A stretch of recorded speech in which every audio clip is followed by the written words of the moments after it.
Sabi niya, Lord, remember, Lord, ito po ang promise mo, you are going to deliver your people. Naalala po ni Nehemiah yung promise po ng ating Panginoon sa kanya. And he claimed it.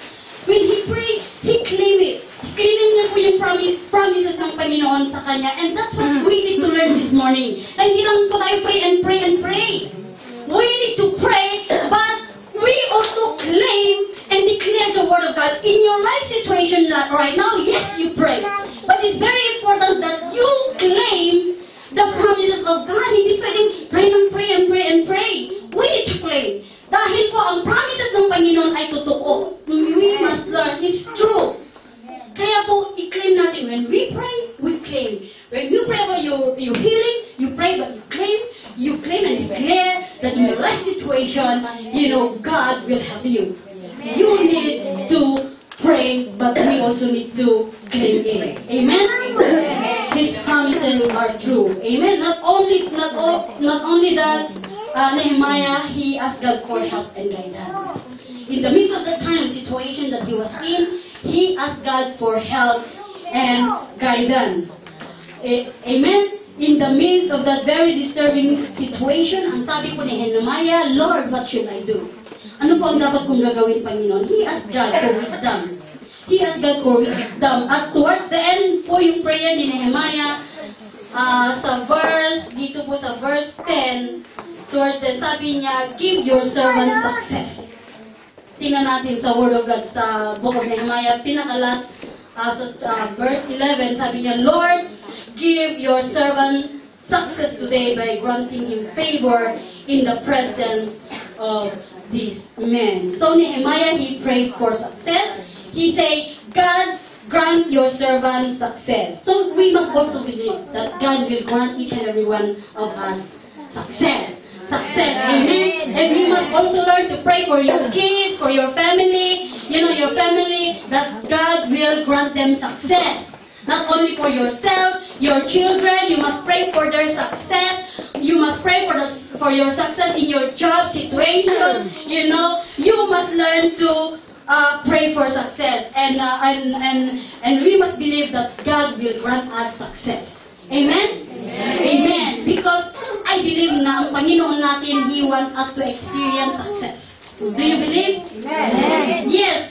The God that we are serving, He wants us to experience success and victory in our lives. Amen? So, that's it. You see here, Nehemiah, he turned to God because he knows that God is in control.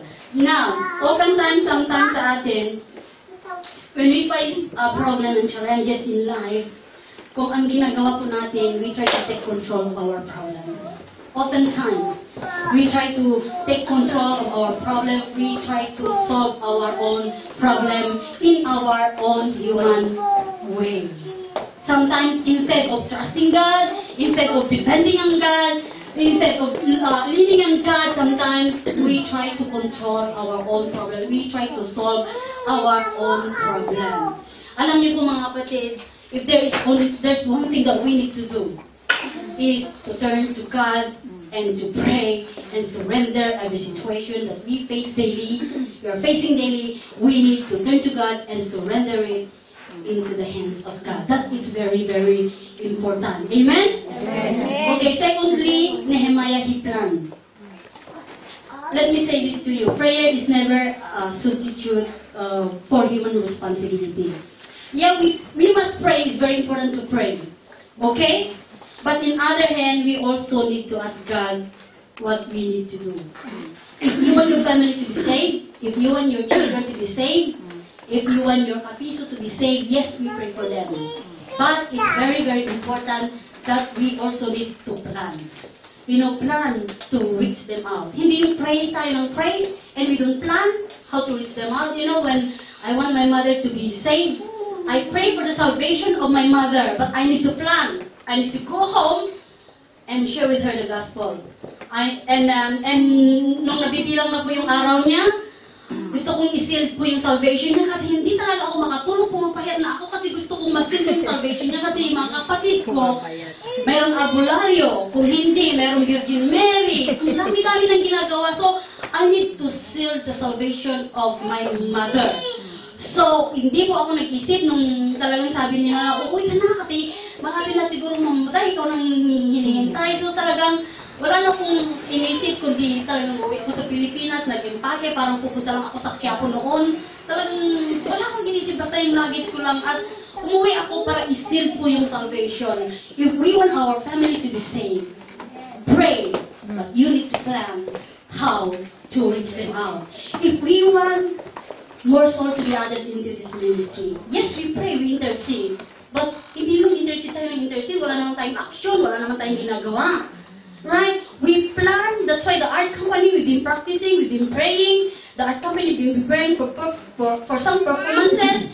At pag springtime na, pupunta na tayo din sa Kilometer Zero and perform and win soul for our Lord Jesus Christ. Hindi po pwede na pray tayo ng pray and we don't do action. Pray and pray tayo ng pray, we don't do planning. We plan. If we want the lost soul, yung mga tao, kailangan natin maligtas, mag-pray tayo, intercede natin, i-ask natin ang Panginoon, asan ang direction, and after that, magplano tayo how to reach them out. It's very, very important. Here, Nehemiah, in the midst of that devastation, that situation that he was in, he prayed, but he also asked God what he needs to do. So therefore, meron siyang plano.